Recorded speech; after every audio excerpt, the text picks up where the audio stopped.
There's a war brewing all around cheese, and it's Denmark's fault. Could you have been buying fake feta? Well, I've got that link and more because I'm Victor Medina, and this is 5 Fact Friday. Hey everybody, welcome back to 5 Fact Friday. This is the only video newsletter hosted by the Medina Law Group and Palante Wealth Advisors, your one-stop shop for retirement planning. Hey, I want to get to the links for this week, but before I do, I wanted to let you know that I'm actually pre-recording this. My family and I are in Lisbon, Portugal, and then heading on to the south of Spain. It is the last trip as a family before my oldest goes off to college, and yes, I'm quite proud of the fact he's becoming a Greyhound and going to Loyola of Maryland. Kind of wanted to leave a nice taste in his mouth about what vacations with the family were like, so we wanted to give him a last hurrah, so the next time that we're going off as a family, he might actually want to join us. I'll let you know how successful that trip is when I get back. Anyway, let's get to the links for this week. The first link is what I am reading. It's actually the link that I hinted at the top of the video. There is a war going on. It turns out that Denmark has been creating a goat's milk cheese and marketing it as feta. Well, you should know that feta is actually typically made from goat or sheep, but it's not cow's milk, and Denmark's in trouble about it. Want to learn more? You should click on the link and read it. The next link is what I am watching, and it's 1985 all over again. The number one song is Kate Bush's Running Up That Hill, but it's not what you think. It's not like a re-release or anything like that.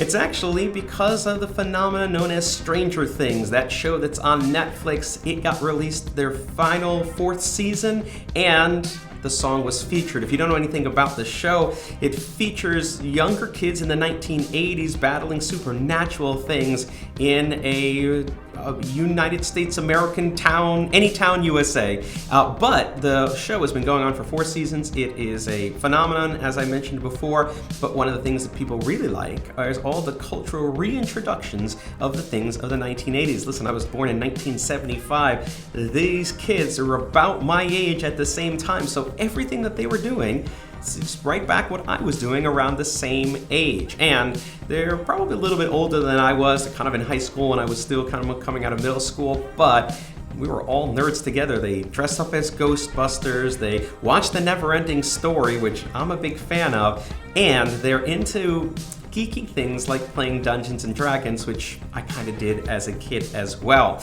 In any event, you want to hear the song again or get boned up on the show, check out the link for what I'm watching. The next link is what's new in tech, and of course I've got to find a reason to talk about Apple again. Apple has actually introduced a new mode on their iOS 16. That's their latest operating system that's coming to their mobile devices. It's right now in beta, but typically comes out in final form around the fall when they release new iPhones. And they've got a new thing called a lockdown mode. Now that lockdown mode is supposed to be a super encrypted state where nothing is available to anyone that picks up your phone. They can't hack it, they can't get into it, they can't see your private glorious pictures of your cats, and so for that reason they've actually offered a bounty. There's up to $2 million available to hackers that can break the lockdown mode. This isn't the first time, by the way, that they have offered something like this. Apple has been pretty responsive to people that have exploited loopholes or gaps in their security to be able to fix them and actually rewarded them. So if you are a budding hacker, if you think that you've got the skills to go ahead and break Apple's encryption mode, then you might have a chance to get some of that $2 million. All you have to do is spend every night and weekend with some Mountain Dew and Doritos and try to figure out if you can break it. The next link is what's new in legal, and it actually is talking about some of the elder law planning related to what we do in Medina Law Group. See, a lot of what we do is focus on making sure that people can protect their assets if they need to go into a nursing home or an assisted living facility. Where there's a Q&A in the article that we've linked about whether or not a Medicaid beneficiary's inheritance can be prepaid to an assisted living facility. Basically, we're just asking the question, hey, if the person that I know is in the assisted living facility in Medicaid and they get some money, Can they just spend it all and do a prepayment of 3 months? Now, I'm not going to spoil the answer for you, but what I will let you know is that every state has got a different set of rules about how to qualify for Medicaid. And while we're licensed in New York, New Jersey, and Pennsylvania, when we meet clients that are outside of those areas and they're asking for help with Medicaid planning, we refer them out or co-counsel with somebody that is local. We've had people that have done pre-planning with us and then moved to another state, and when it comes time to qualify for Medicaid, we go ahead and refer them over there, because although Medicaid is a federal program, the implementation of all of the little rules and kind of nuances is done on a state-by-state basis. So while you should enjoy the link that's in here, you should also remember that if you or a loved one is ever in a situation where you're facing the prospect of paying for long-term care, you're going to want to consult with an elder law attorney. And let's make a brief plug for what it is that we do. You have to understand that I'm a certified elder law attorney, or CELA, pronounced the CELA. That is the designation that essentially signifies those individuals that have done advanced training and even been recommended by their peers in the area of elder law. If you have an elder law problem, whether you come and see us or not, you should be working with a certified elder law attorney to make sure that you're getting the absolute highest quality advice from the most experienced people, because this is an area that you don't want to get somebody that's just dabbling in. And anyway, check out the link to see if you want to learn more about Medicaid and elder law planning. The last link is what's new in retirement, and it's a link that talks about the number of dormant retirement accounts that exist. Turns out the average person's got about $44,000 in a prior employer's retirement account, whether a 401k, 403b, tax-sheltered annuity. And by the way, I can speak from experience in here. My wife, over the course of following me in my career, actually took jobs in different public school districts in Connecticut, Massachusetts, and eventually here in New Jersey. Now, over that time, she contributed to the retirement plan that they had. Not only was she contributing to her pension, but she was also making extra contributions into 403bs and tax-sheltered annuities. Turns out that when I became a financial advisor, the very first client was me, myself, my family.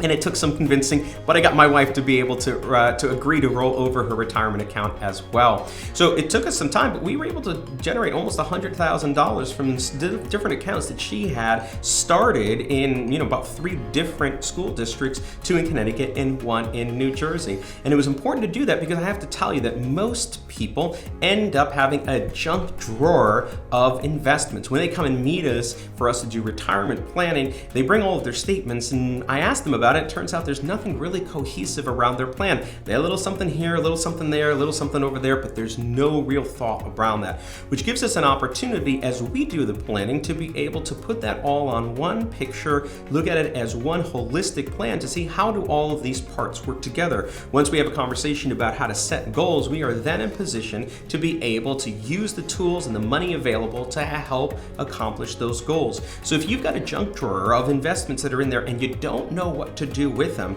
I'm going to invite you to contact us. We do a great job getting everything on one page for you and proposing a plan about how to get through retirement, where we focus on income, investments, taxes, and estate planning. And in that way, it gives us a stencil, a template to be able to chart a course through retirement so that you are best served with the tools and the starting base that you have to be able to accomplish your dreams in retirement. If you'd like more information about that, don't hesitate to contact us. We would love an opportunity to speak with you.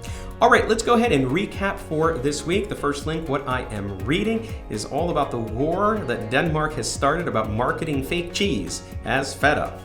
The next link is what I'm watching, and it is the fact that Kate Bush's song Running Up That Hill from 1985 is now #1 again, and it's all because of Stranger Things. What's new in tech is Apple's bounty of up to $2 million available for hackers that can break into their super encrypted lockdown mode, coming up with their new iOS in September. What's new in legal is a link on a Q&A about whether or not a Medicaid beneficiary's inheritance can be paid to an assisted living facility. Remember, if you're in a position where you or a loved one is facing a long-term care state and you want to know more about protecting assets, you should contact us at Medina Law Group so that we can help you. But if it's not us, work with a certified elder law attorney. And finally, what's new in retirement? Dormant retirement accounts from prior employers. Hey, listen, don't get a junk drawer of investments, or if you do, don't lose the very best rubber band that you have because you forgot about it someplace. It's about as extended as I can make that analogy, but if you'd like to know more about how all of the pieces that you've acquired in your life might be able to be used to create a great retirement plan, go ahead and contact us. Those are the links for this week. As I mentioned, we are pre-recorded off of this. I actually don't know if there's anything that's happened in the news since the time that I've recorded because my family and I are in Lisbon and in the south of Spain. Can't wait to tell you more about that trip, but until then, enjoy the newsletter for this week and we'll catch you next time. Bye-bye. Hey everybody, it's Victor Medina. Thanks for watching the video. If you want more great information on legal and retirement planning, make sure you hit the subscribe button so you get notification every time we post something cool.